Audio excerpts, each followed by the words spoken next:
എൻ്റെ പേര് സസിൽ ജോസ്. ഞാൻ വരുന്നത് വരാപ്പുഴ അതിരൂപത കോതാർ ഇടവകയിൽ നിന്നാണ്. 2019 ഞാൻ ആദ്യമായി ഇവിടെ ഈ പുണ്യഭൂമിയിൽ വരുന്നത്. അതിനുശേഷം 2023 ഞാനിവിടെ വന്ന് ഉടമ്പടി എടുത്തു. ഞാൻ ഉടമ്പടിയിൽ വെച്ച കാര്യങ്ങൾ 6 കാര്യങ്ങൾ ഞാൻ വെച്ചിരുന്നു. അതിൽ പരിശുദ്ധാത്മാവിൻ്റെ അഭിഷേകം വെച്ചിരുന്നത് 6ാമതായിട്ടായിരുന്നു. ഇന്ന് ഞാൻ 8ാമത്തെ ഉടമ്പടി പുതുക്കുമ്പോൾ പരിശുദ്ധാത്മാവിൻ്റെ അഭിഷേകം ഞാൻ 1ാമതായിട്ടാണ് വെച്ചിരിക്കുന്നത്. എൻ്റെ നിയോഗങ്ങൾക്കല്ല ഞാൻ ഇന്ന് പ്രാധാന്യം കൊടുത്തിരിക്കുന്നത്, മറിച്ച് നിത്യതയിലായിരിക്കുക, നിത്യത മുൻപിൽ കണ്ടുകൊണ്ട് ജീവിക്കുക, പരിശുദ്ധ അമ്മയുടെയും ഈശോയുടെയും സാന്നിധ്യത്തിൽ ജീവിക്കുക. ഇതാണ് ഏറ്റവും വലിയ നമുക്ക് കിട്ടാവുന്ന, എനിക്ക് കിട്ടിയ ഏറ്റവും വലിയ അനുഗ്രഹം. ഉടമ്പടി എടുത്തതിന് എനിക്ക് കിട്ടിയ ഏറ്റവും വലിയ അനുഗ്രഹം ഇതാണ്. അമ്മയുടെ സാന്നിധ്യം എപ്പോഴും എൻ്റെ കൂടെയുണ്ട്. ഏതാവശ്യത്തിലും അമ്മ കൂടെയുണ്ട്. ഒരിക്കലും നടക്കില്ല എന്നും അല്ലെങ്കിൽ ഇതെങ്ങനെ സാധിക്കുമെന്നൊക്കെ വിചാരിക്കുന്ന പല ഘട്ടങ്ങളിലും അമ്മ കൈപിടിച്ച് നടത്തുന്നുണ്ട്. ആ ഒരു സാന്നിധ്യവും സന്തോഷവും തന്നെയാണ് ജീവിതത്തിൽ ഈ ഉടമ്പടിയിലൂടെ എനിക്ക് ലഭിച്ച ഏറ്റവും വലിയ സന്തോഷവും അനുഗ്രഹവും.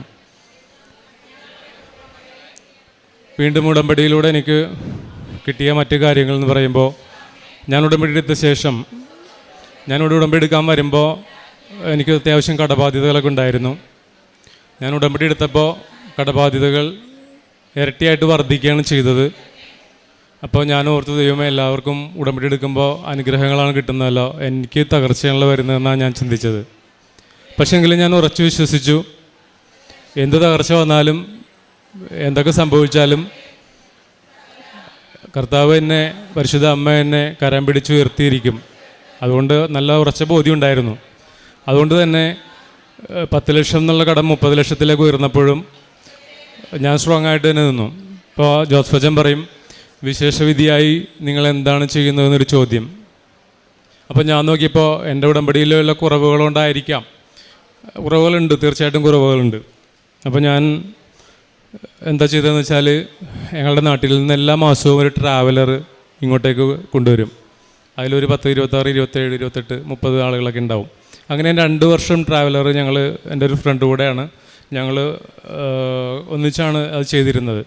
അങ്ങനെ ഒത്തിരി ആളുകളെയും കൊണ്ടുവരാൻ സാധിച്ചു. അതുപോലെ അഖണ്ഡ ജപമാല റാലിയിൽ വരുമ്പോൾ റാലിയിൽ പങ്കെടുക്കാനായിട്ട് ആദ്യത്തെ തവണ ഒരു ബസ് അറേഞ്ച് ചെയ്തു.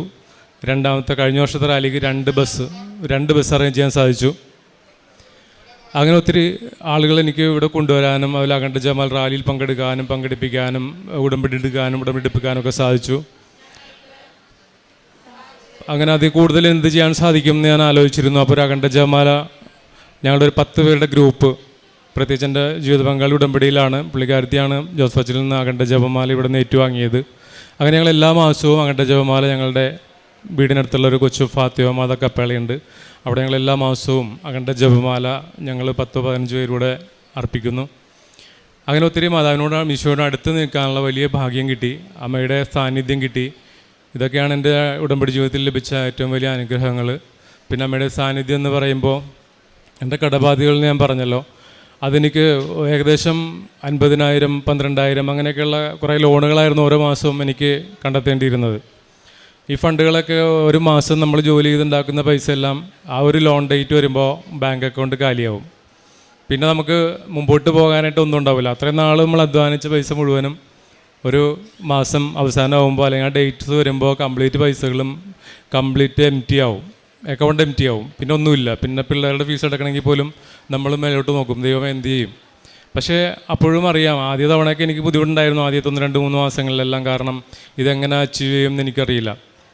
പക്ഷെ പിന്നീടുള്ള മാസങ്ങളിലൊക്കെ എനിക്ക് അമ്മയെ ഉറച്ച ബോധ്യം കിട്ടി, എന്ത് വന്നാലും അതെല്ലാം അമ്മ നടത്തുമെന്ന്. അതനുസരിച്ച് കുറച്ച് ഫണ്ടുകൾ കിട്ടാനുണ്ടായിരുന്നതും മറ്റ് ഞാൻ അറിയാത്ത രീതിയിൽ കൂടെയൊക്കെ ഫണ്ടുകളിൻ്റെ കയ്യിലേക്ക് ആ സമയങ്ങളിൽ മാതാവ് തരും. ആ സമയം കഴിയുമ്പോൾ ഒന്നും ഉണ്ടാവില്ല, പക്ഷേ കൃത്യമായ സമയത്ത് ഫണ്ടുകളെല്ലാം ഉണ്ടാകും. അമ്മ അതെല്ലാം കൈകാര്യം ചെയ്തിരുന്നു വളരെ ഭംഗിയായിട്ട്. പിന്നെ സുഗന്ധാഭിഷേകങ്ങൾ കിട്ടിയിരുന്നു. പിന്നെ പലപ്പോഴും അമ്മയുടെ ശബ്ദം എനിക്ക് വെളുപ്പിന് ഒരു 4 മണി സമയത്തൊക്കെ കേൾക്കാൻ പറ്റിയിരുന്നു. അമ്മ പറയും, ദ ലോർഡ് ഹാസ് റൈസൺ എന്നൊക്കെ എനിക്ക് ഉള്ളിൽ നിന്ന് കേൾക്കാൻ സാധിക്കുമായിരുന്നു. അപ്പം ഞാൻ ഓർക്കും, എന്താണിത്, ഗ്രാമറൊന്നും എനിക്ക് അത്ര വലിയ പരിചയമൊന്നുമില്ല. ഇപ്പോൾ ഞാൻ ഇംഗ്ലീഷ് ബൈബിൾ എടുത്ത് നോക്കും, ഇത് ശരിയാണോ എഴുതിയേക്കുന്നത്, അപ്പോൾ ലോർഡ് ഹാസ് റൈസൺ കറക്റ്റാണ്. അപ്പോൾ എനിക്ക് മനസ്സിലായത് ഞാൻ പഠിച്ച കാര്യങ്ങളൊന്നുമല്ല, ഇത് ഉള്ളിൽ നിന്ന് ഈശോ തന്ന വചനമാണ്. പിന്നെ എനിക്ക് ഏറ്റവും കൂടുതൽ പറയാനുള്ളതെന്ന് വെച്ച് കഴിഞ്ഞാൽ, ഞാൻ ഈ 2 വർഷം മുമ്പ് ഇവിടെ വന്ന് ഉടമ്പടി എടുക്കുമ്പോൾ ഇവിടെ പറഞ്ഞൊരു സാക്ഷ്യം, സുമാ സെബാസ്റ്റ്യൻ എന്നാണ് ആ പുള്ളിക്കാലത്തിൻ്റെ പേര്, കാസർഗോഡ് എന്നുള്ളൊരു സാക്ഷി വരുന്നത്. ഞാൻ ഇന്നത് ഓർക്കുകയാണ്. ഏഷ്യ 41:10 വചനാഭിഷേകം, വിശ്വാസ പ്രമാണം, അതൊക്കെ ചൊല്ലിക്കൊണ്ട് സുമാ സെബാസ്റ്റ്യൻ, ആ സാക്ഷി എനിക്ക് ഇന്നും എനിക്കത് കേൾക്കുമ്പോൾ എനിക്ക് ഭയങ്കര ധൈര്യമാണ്. കാരണം ആ സാക്ഷ്യത്തിൽ നിന്നാണ് എനിക്ക് ഇത്രയും ധൈര്യം കിട്ടിയത്. അമ്മ ഇത്രയും അത്ഭുതകരമായി പ്രവർത്തി, അത് ആ സുമാ സെബാസ്റ്റ്യൻ്റെ മകന് ജോർജിയയിൽ ഒരു ജോലി കിട്ടിയ കാര്യമായിരുന്നു. ജോസ് വചൻ സ്വപ്നത്തിൽ പ്രത്യക്ഷപ്പെട്ടാണ് സുമാ സെബാസ്റ്റ്യൻ ഈ കാര്യങ്ങളെല്ലാം പറഞ്ഞു കൊടുത്തിരുന്നത്. നിൻ്റെ ഒരു ഫ്രണ്ട് വഴി നിൻ്റെ മകൻ ജോർജിയയിൽ പഠിക്കുമെന്ന്. അപ്പോൾ അവർ BSc പഠിക്കാൻ വേണ്ടി ഇവിടെ വരുന്നത് ആക്ച്വലി. അപ്പോൾ അച്ഛൻ ചോദിക്കും, നിങ്ങൾക്ക് വേറെ എന്തെങ്കിലും കോഴ്സ് പഠിക്കാനായിട്ട് താല്പര്യം ഉണ്ടോയെന്ന് ചോദിക്കും. അപ്പോൾ അവർ പറയും, എൻ്റെ മകന് BDS പഠിക്കാനാണ് ആഗ്രഹം, പക്ഷേ അച്ഛൻ ഞങ്ങളുടെ കയ്യിൽ അത്രയും സാമ്പത്തികമൊന്നുമില്ല, 40-40 ലക്ഷം രൂപ ചിലവുള്ളതല്ലേ. അപ്പോൾ അച്ഛൻ പറയും, മാതാവ് പറയുന്നത് നിങ്ങളുടെ മകൻ ജോർജിയയിൽ വിദേശത്ത് പോയി പഠിക്കും എന്നാണ് പറയുന്നത്, അപ്പോൾ നിങ്ങൾ ആ കോഴ്സ് തന്നെ നോക്കാൻ പറയും. അങ്ങനെ ഇവർ ആ കോഴ്സിന് വേണ്ടി പോകുമ്പോൾ പരിശുദ്ധ അമ്മ പ്രത്യക്ഷപ്പെടുന്നുണ്ട്. ജോസ് വച്ചനിലൂടെയാണത് സംഭവിക്കുന്നത്. അച്ഛനെയാണ് സുമാ കാണുന്നത്, സ്വപ്നത്തിൽ കാണുന്നത്. അപ്പോൾ അച്ഛൻ പറയുന്നുണ്ട്, നിൻ്റെ ഒരു ഫ്രണ്ട് വഴി നീ പോകുന്നു. അപ്പോൾ സുമ പറയുന്നു, എനിക്ക് ഫ്രണ്ട്സൊന്നും ഇല്ല അച്ഛാ, യൂറോപ്പിലൊന്നും ഫ്രണ്ട്സൊന്നും ഇല്ല. പക്ഷെ നിന്നെ ഈ ഒരു ഫ്രണ്ട് വഴി പോകുമെന്ന് പറയുന്നു. അന്ന് വരെ അറിയാത്ത, കേൾക്കാത്ത, കാണാത്ത ഒരു ഫ്രണ്ട്. ആ ഫ്രണ്ട് ചോദിക്കുന്നു, സുമ നിൻ്റെ പേരെന്താണ്? എൻ്റെ ഒരു കസിൻ നിൻ്റെ മോനെ കൊണ്ടുപോകും ജോർജിയയിലേക്ക്.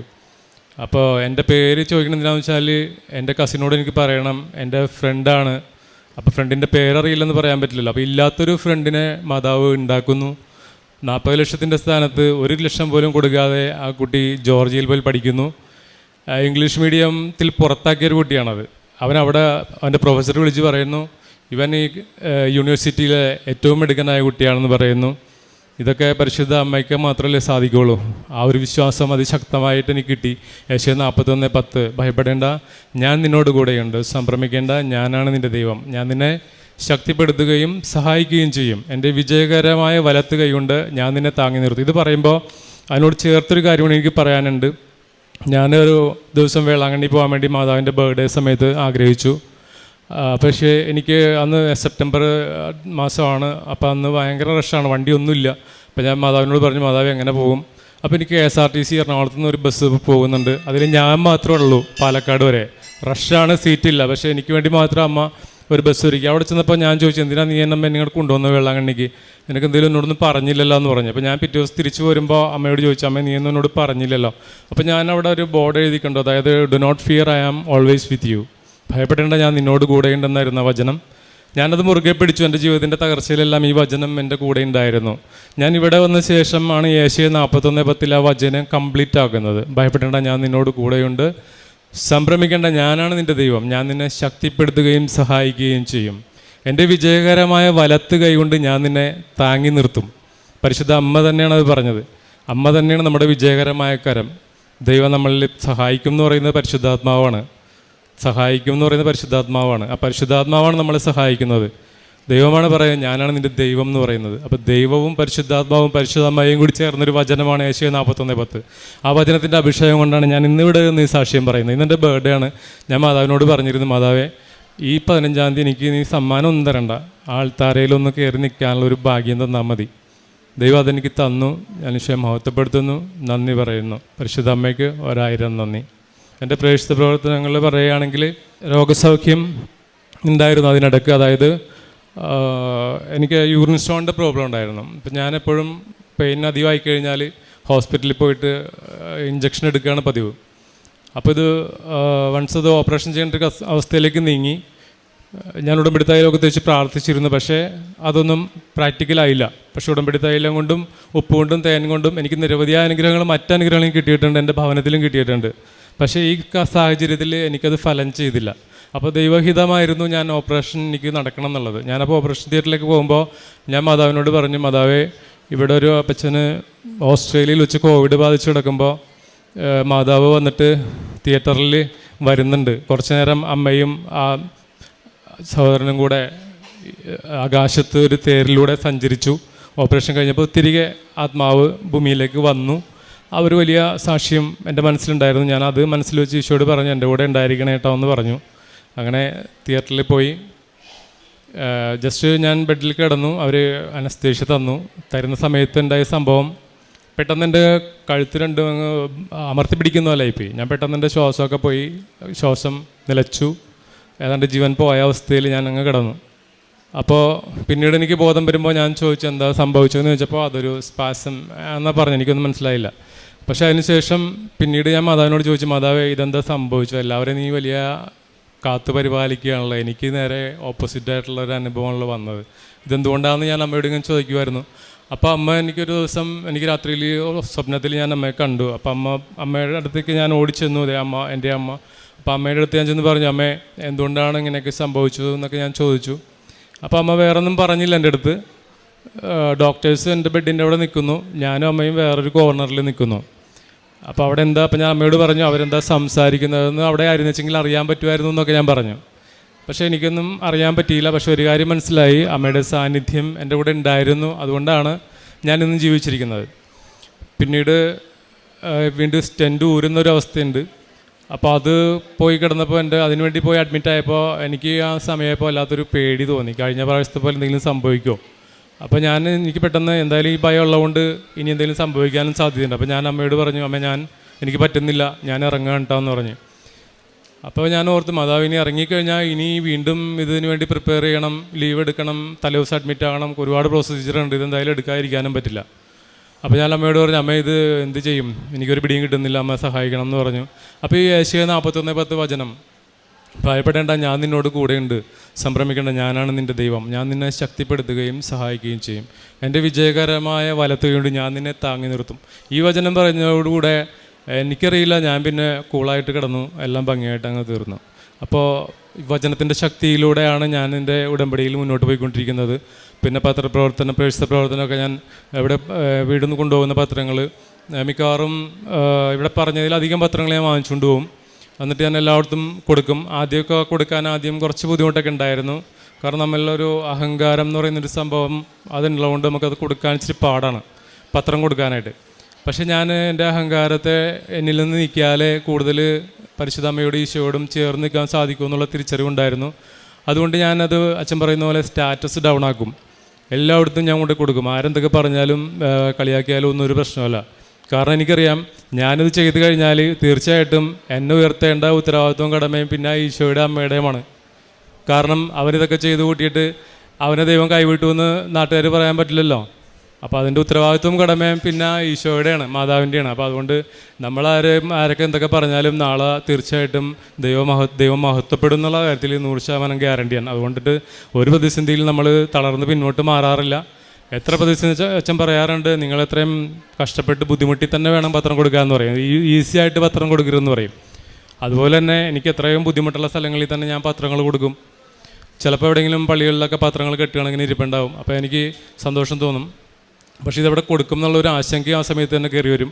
പക്ഷേ എങ്കിൽ ഞാൻ ഓർക്കും എവിടെയാണ് കൂടുതൽ ജനങ്ങളുള്ളതെന്ന് നോക്കും. അപ്പോൾ ഫോർട്ട് കൊച്ചിയിലുള്ളവർക്കൊക്കെ അറിയാം, അവിടെ ജങ്കാറ് എപ്പോഴും തിരക്കായിരിക്കും.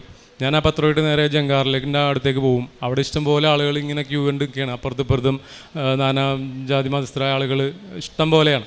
നമ്മളെല്ലാവർക്കും കൊണ്ടുപോയി അങ്ങോട്ട് പത്രം കൊടുക്കും. അപ്പോൾ എല്ലാവരും ഒന്നും മേടിക്കില്ല, എങ്കിലും പത്രങ്ങളെല്ലാം അവിടെ തന്നെയൊക്കെ മാക്സിമം കൊടുത്തു തീർക്കാൻ എനിക്ക് സാധിക്കാറുണ്ട്. പിന്നെ railway station, KSRTC bus stand, പിന്നെ എവിടെയെങ്കിലും പുറത്തോട്ടൊക്കെ പോകണമെങ്കിൽ, കേരളത്തിന് പുറത്തോട്ട് പോകണമെങ്കിൽ ഞാൻ പത്രങ്ങൾ കൊണ്ടുപോകും, അവിടെ എല്ലാം കൊടുക്കും. പിന്നെ കഴിഞ്ഞ ഒരു ഓണത്തിന് ഞാനിങ്ങനെ ഓർത്തു ഒരു ട്രിപ്പ് പോകണമെന്നിങ്ങനെ മനസ്സിലുണ്ടായിരുന്നു. അപ്പോൾ എന്തായാലും ഞാൻ ഓർത്തു എന്നാൽ മാതാവിൻ്റെ പത്രം ഒരു 10-15 ബാഗ് വാങ്ങിക്കാം, എന്നിട്ട് കേരളത്തിന് പുറത്തേക്ക് ഒന്ന് ട്രിപ്പ് പോകാം എന്നൊക്കെ ധാരണയിൽ ഞാൻ എൻ്റെ ബൈക്ക് കൊടുത്ത് അങ്ങനെ അതൊക്കെ കൊണ്ടുപോയി പുറത്തെല്ലാം ഒരു ദിവസം പുറത്ത് റൂം എടുത്തു. അങ്ങനെ എല്ലായിടത്തും കൊണ്ടുപോയി ആ പത്രങ്ങൾ തമിഴ്നാടിൻ്റെ ബോർഡർ, തേനി, വാഗമൺ, അങ്ങനെ കുറേ സ്ഥലങ്ങളിലൊക്കെ ആ പത്രങ്ങളൊക്കെ അങ്ങനെ കൊടുത്തു. അപ്പോൾ അങ്ങനെ പത്രപ്രവർത്തനങ്ങളൊക്കെ അങ്ങനെയാണ് ഞാൻ കൊടുത്തിരുന്നത്, പ്രേക്ഷിത പ്രവർത്തനം അങ്ങനെ ചെയ്തിരുന്നത്. പിന്നെ രോഗികളെ പോയി കാണും, വൃദ്ധസദനങ്ങളിൽ പോവും, അവർക്ക് വേണ്ട പറ്റുന്ന രീതിയിലുള്ള സാമ്പത്തിക സഹായങ്ങൾ ചെയ്യും. പിന്നെ ചെയ്യുന്ന കാര്യങ്ങളെന്ന് പറഞ്ഞു കഴിഞ്ഞാൽ രോഗികൾക്ക് ഭക്ഷണം കൊടുക്കും, പിന്നെ പൊതിച്ചോറുകൾ കഴിയുന്നത്ര കൊടുക്കും. ഇപ്പോൾ തികഞ്ഞില്ലെങ്കിൽ ഹോട്ടലിൽ നിന്നൊക്കെ വാങ്ങിച്ച് അത് മറ്റുള്ളവർക്ക് കൊടുക്കും. പിന്നെ പ്രായമായവർക്ക് കുറേ ഡയഫർ അങ്ങനെയുള്ള സാധനങ്ങളൊക്കെ അത് വാങ്ങിച്ചു കൊടുക്കും. പിന്നെ ജനറൽ ഹോസ്പിറ്റലിൽ പോകും, രോഗികൾക്ക് കുരിശ് വരച്ച് തൈലം വെച്ച് അവരെ കുരിശ് വരച്ച് പ്രാർത്ഥിച്ച് അവർക്ക് വേണ്ടി പ്രാർത്ഥിക്കും. പിന്നെ ഞങ്ങളുടെ വീടിൻ്റെ അടുത്ത് തന്നെ രോഗികളായിട്ടുള്ളവരൊക്കെ കാണും.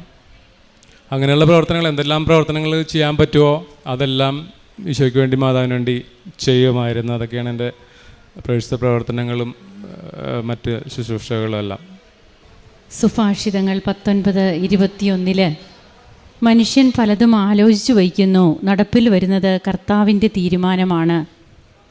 സസിൽ ജോസ് എന്ന മകൻ താൻ ഉടമ്പടി എടുക്കാനുണ്ടായ സാഹചര്യങ്ങൾ പറയുന്നു.